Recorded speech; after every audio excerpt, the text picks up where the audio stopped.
Yesterday morning, a sudden death of a middle-aged man who was admitted to hospital over the weekend caused much grief for his family and friends, and everyone on the island also felt the shock of his sudden death, especially the school he was teaching at. This afternoon, the Niue Health Department released a press statement. The Health Department would like to inform the public that the death occurred at the Niue Fo Hospital on Monday morning, the 2nd of July, was due to dengue hemorrhagic fever.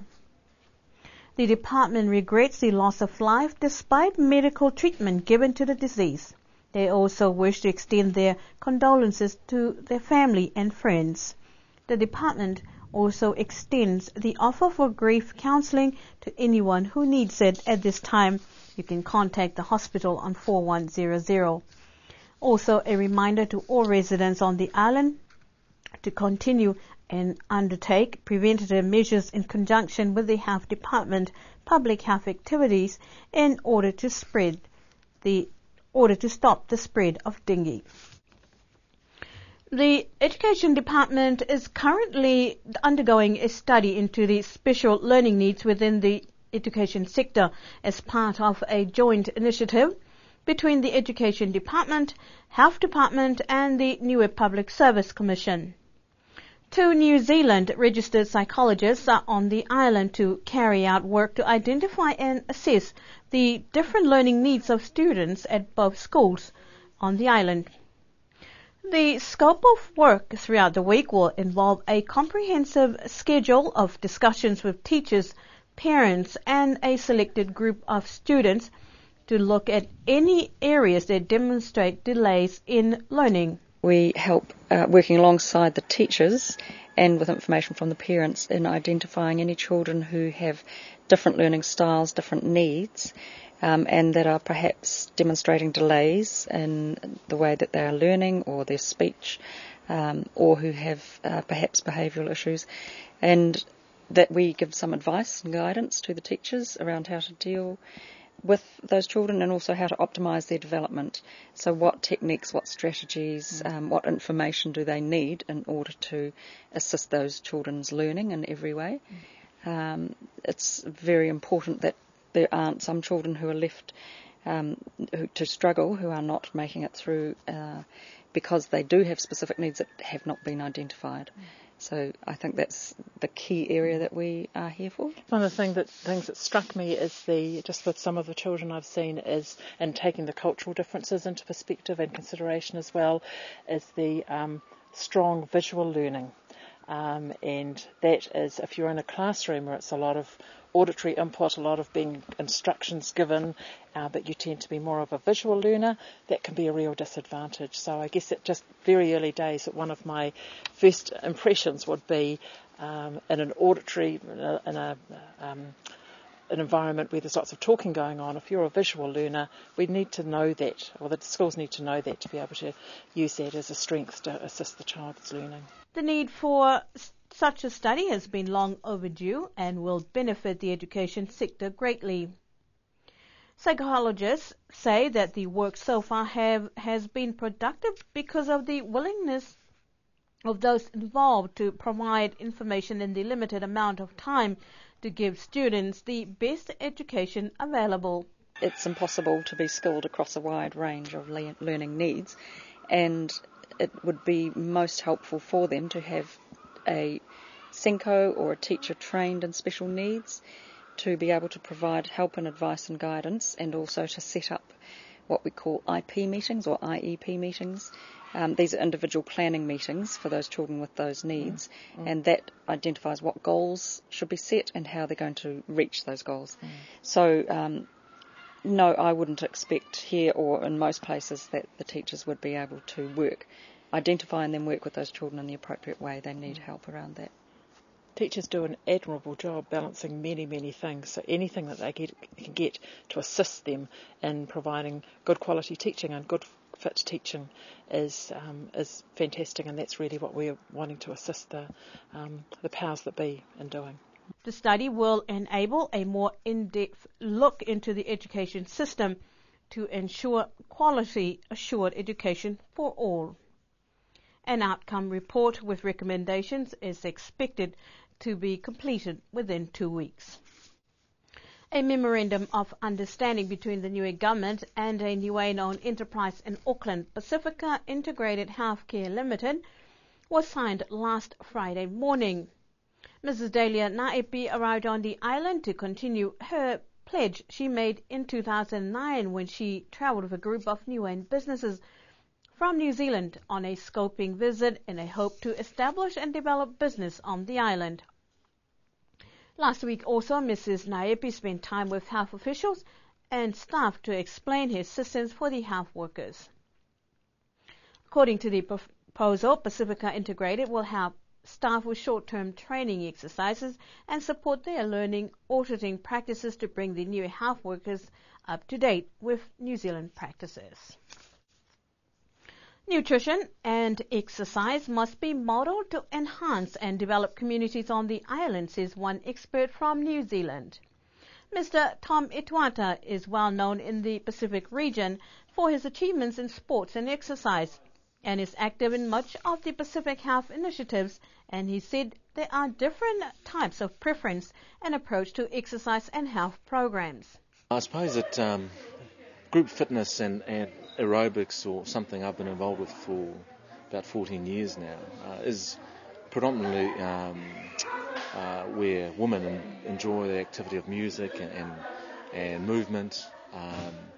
And I suppose men have a different interest in terms of, they enjoy whether it's rugby or sports that are more physical and challenging, and the training, not so much to music.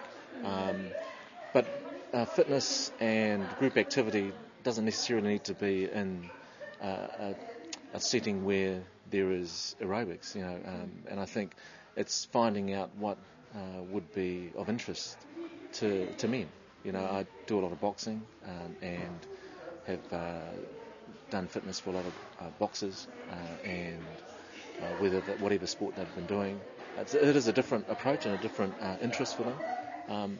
But I think it's about movement, and if it's movement to music, I suppose when it's a lot of women around and you're the 3 or 4 men in the class, it is a bit off-putting naturally.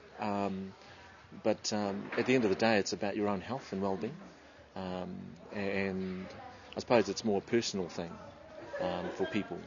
They either do something about it or they don't. Whether it's turning up and going for a walk here or playing golf, as long as it's regular activity and you're moving. I think at the end of the day, it's about choice, and I think there is enough information and education around about what you should eat. And what's good for you, that really what it comes down to is changing your behaviour, and a lot of it is just up here, and that's the hard part, because we all know what we need to eat, we all know what we need to do, but taking the first step about, I really like the smell of this, really I need to eat this, or making a better choice, the volume of food you eat, not eating a big meal. I think problem in New Zealand is binge drinking. People drink a lot in one time. You could say the same about eating. That we have functions and events, and we eat a lot at one time, as opposed to spreading your meals out during the day and making better choices. So it is a mindset, and that's a challenge of changing people's behaviour more than education, because I think people know, and a lot of people, know what's good for you. Mr. Ituata said it should be encouraging to recognise the effort of local trainers who can assist communities with health and fitness regime. You've got some good people on here that are willing and committed and experienced in terms of exercise and nutrition. And the session that we had yesterday, where everyone talked about their backgrounds in terms of what they do, whether it's for health or their workplace or in the village. You've certainly got a lot of resource here, a lot of people who together can do quite a lot in terms of lifting the level of fitness and health, and I suppose the health outcomes for Niueans here in Niue. Oh, I think you've got a very enthusiastic group of people, and you've got some good talent here in terms of people who can instruct. And confidence comes with time, and certainly you've got good support. I think one thing I have seen is you've got a lot of people working in different villages and different groups, and what would be great is for them to come together and maybe set up an initiative to support trainers, either to get trained here or more training here or trained overseas. But there's a lot of, you should have a lot of confidence in the people here because they know the people here. You know, they know what they like to do, they know the kind of music they like to listen to. And the thing is, I suppose the main thing is for people to try something different. And exercising to music is appealing to a lot of people, and I know some people will probably have an exercise video at home. But a group fitness activity is always popular with people and encourages people, whether it's walking together as a group or doing it to music. You should have confidence in the people that you've got here. Mr. Etuata said the focus for countries is to encourage health benefits, and Niue communities are fortunate to have the resources available for their use. A survey on remittance flow from Niue to New Zealand is this week undertaken on the island to analyse how remittances are sent and how it helps finance the basic needs of Niueans living in New Zealand and on the island. Sanlu Liwaye, who is the Pacific Learning Advisor at Massey University, said there need to be an understanding of the types of assistance and motivations of sending remittance. Not only to acquire the New Zealand data, but it also helped to identify the island's developmental areas and the effects or impacts of remittances flow from the island. Niue is unlike other islands where remittances are higher to the islands, but Niue has a reverse effect. The team will visit the villages of Tamakotonga and Alufinof this evening, Namukulu and Toi tomorrow, and Tuapa in the evening, Avasale mid-afternoon on Thursday, and Alufi South on Thursday evening. Mr. Liwaye also asked heads of households if the questionnaires can be completed before Friday, when they will leave the island. Niue's small team to the Oceania Regional Athletics Championship in Cairns, Australia, concluded the competition on a high, coming away with 3 medals.